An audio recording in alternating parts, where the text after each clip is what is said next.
हे मेरे मौला, रहम कर मेरे मौला, रहम कर। अबू, क्या बात है अबू? बड़े बेचैन खड़े हो। सब खैरियत तो है? तुम आगे बेटे। हाँ अबू।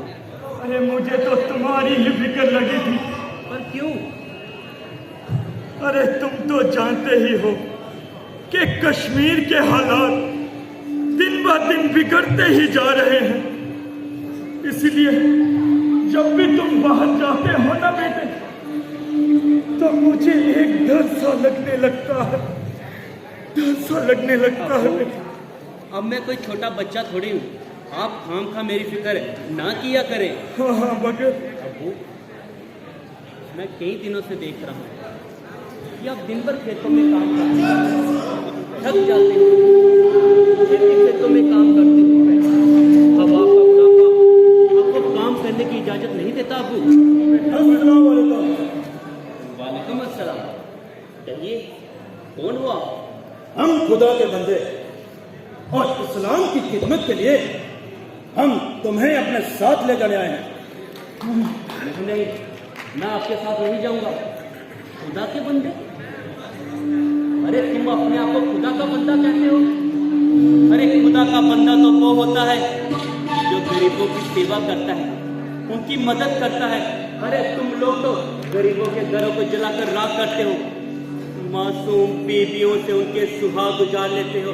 अरे तुम तो उन बहनों की कलाई तक नहीं छोड़ते जिनकी कलाई पर वो राखी बांधती है, और अपने आप को खुदा का बंदा कहते हो? नहीं, मैं तुम्हारे साथ कभी नहीं जाऊंगा। चुप! हम यहाँ तुम्हारी तकरीर सुनने नहीं आए, और ना ही हमारे पास ज्यादा वक्त है। चलना तो तुम्हें हमारे साथ पड़ेगा ही। नहीं, को छोड़ के कभी नहीं जाऊंगा। अरे तेरी बीवी और बच्चे मेरी गिरफ्त में हैं। नहीं, और रही बात तेरे इस बुढ़े अबू की, अभी इसको मैं गालियों के साथ चलने करता हूँ। छोड़ मेरे अबू को,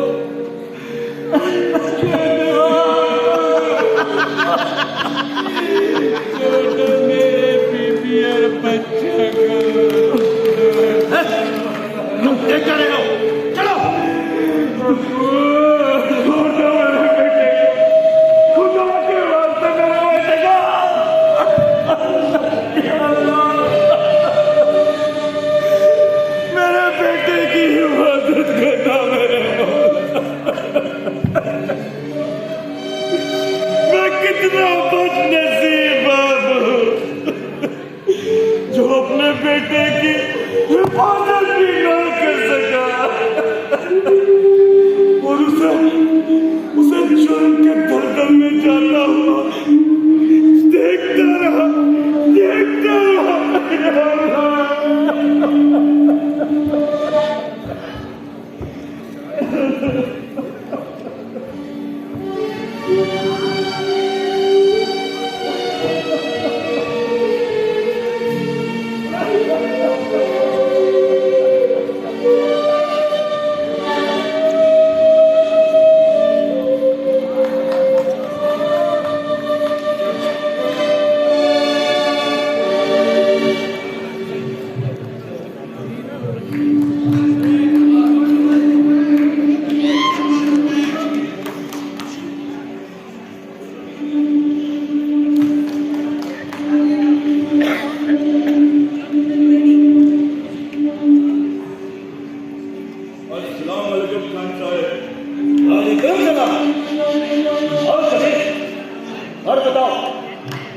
शहर के क्या हालात हैं? हजूर, आपके कहने के मुताबिक स्कूलों को आग लगा दिया, सरकारी दफ्तरों को जलाकर राख कर दिया है। सारे कश्मीर में अफरा तफरी है खान साहब। सारा कश्मीर खून के आंसू रो रहा है, खून के आंसू।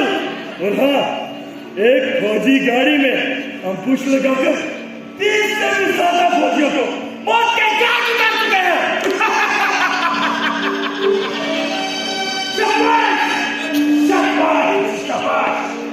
यही चाहता हूं मैं। पहले मुझे ये तो बताओ, उस हिंदुस्तानी फौजी का क्या हुआ? खान साहब, वो हिंदुस्तानी फौजी आज भी हमारे साथ काम करने से इनकार कर रहा है। अरे साहब, हम करने से इनकार? जी खान साहब, उस हिंदुस्तानी फौजी को तस्लीम करेगा। जो हुक्म। अरे साहब, हम करने से इनकार?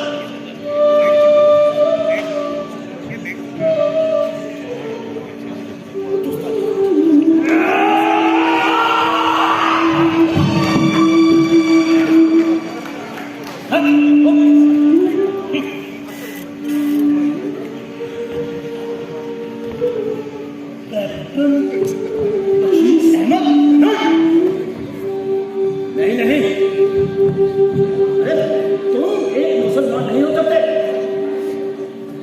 अगर तुम मुसलमान होते तो अपने इस्लामी वतन का साथ देते। खैर, अभी भी कुछ नहीं बिगड़ा। हम तुम्हें एक मौका जरूर देंगे और इसके लिए हम तुम्हें लाखों नहीं करोड़ों रुपयों से माला माल कर देंगे।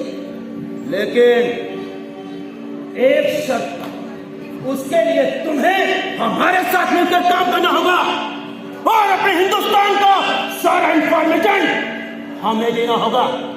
कहो, है मंजूर? नहीं खान, नहीं।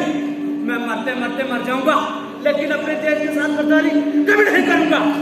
देशभक्ति मेरे रग रग में समाई है और एक सच्चा हिंदुस्तानी देश के लिए कुर्बान हो सकता है, मगर देश के साथ गद्दारी कभी नहीं कर सकता। बस बहुत हो चुकी तुम्हारी बकवास। बड़ी देशभक्ति की बातें कर रहे हो। अरे पहले मुझे ये तो बताओ कि किया ही क्या है तुम्हें इस हिंदुस्तानी सरकार ने? ये 2 वक्त की रोटी और 10 की कपड़े बस ही ना? हाँ, यही 2 वक्त की रोटी काफी है मेरे लिए। लेकिन तू ये नहीं जानता कि इस माटी ने कैसे कैसे वीर जवानों को पैदा किया है, जो एक इशारे पर अपने सर छुपा सकते हैं मगर सर छुपा नहीं सकते। और तूने उस धरती माँ को ललकारा है। धरती माँ का बेटा कभी ये बर्दाश्त नहीं कर सकता कि उसकी माँ की ओर कोई आंख उठाकर भी देखे। जिस किसी ने भी हमारी माँ की ओर आंख उठा के देखने की कोशिश की तो खुदा कसम हम उसका सफर से अलग कर देंगे। जब तक और इस किस्म के अंदर लहू की एक भी बूंद बाकी है, मैं तो जैसे कुत्ते और आगे कभी नहीं झुकूंगा। हमारा एक ही मकसद है, काम या फिर मौत।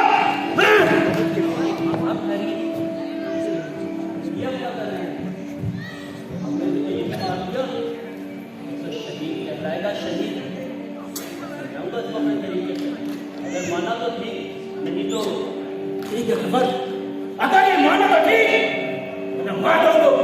ये खान साहब, ऐसा ही होगा खान साहब। देखो फौजी, तुम्हारे इस हिंदुस्तान को अंग्रेजों ने पहले ही खोखला बना दिया है, एक खाली पिंजरे की तरह। और अब हमारी बारी है। अंडरस्टैंड? You better understand? चलो।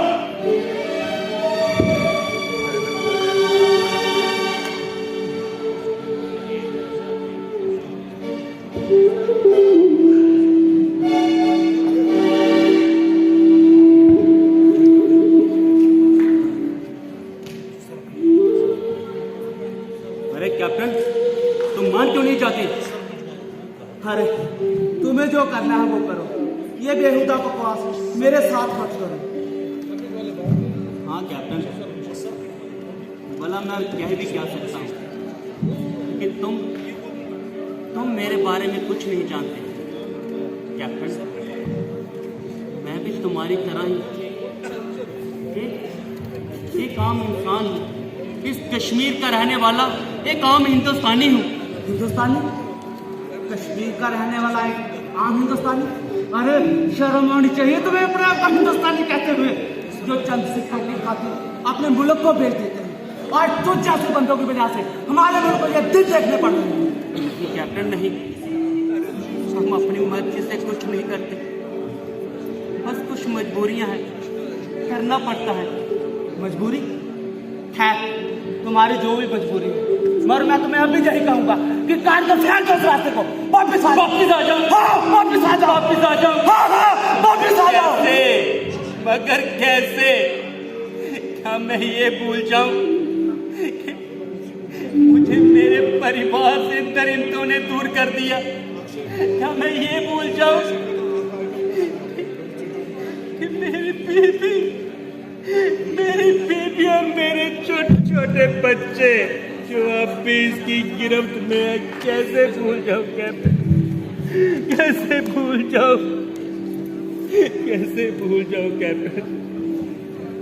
भाई तुम्हारे साथ जो हुआ उसका मुझे सख्त अफसोस है,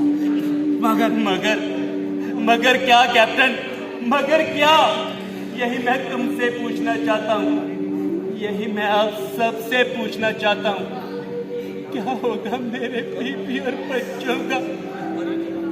क्या होगा मेरे बीबी और बच्चों का? क्या होगा मेरे इस हिंदुस्तान का? देखो कैप्टन, अगर मैं तुम्हें छोड़ दूं तो वो मेरे बीबी और बच्चों को मार देगा, और अगर मैं तुम्हें मार दूं तो ये एक सच्चे देशभक्त का कत्ल होगा। नहीं कैप्टन, नहीं, मैं तुम्हें नहीं मार सकता, नहीं मार सकता कैप्टन। देखो भाई, मेरे मरने के बाद कई और सिपाही आएंगे और अपनी जान की बाजी लगा देंगे, मगर तुम्हारी बीवी और तुम्हारे बच्चे, उनका जीवित रहना बहुत जरूरी है। तुम्हारे बच्चे तो कल का भविष्य है, इसलिए मैं कहता हूँ अपना खंजर निकालो और वार। नहीं मार सकता कैप्टन, मैं नहीं मार सकता। मैं कहता हूँ अपना खंजर निकालो और वार करो। नहीं मार सकता कैप्टन। मैं कहता हूँ अपना खंजर।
बहुत ही सुंदर प्रस्तुति दी है। तो इसी के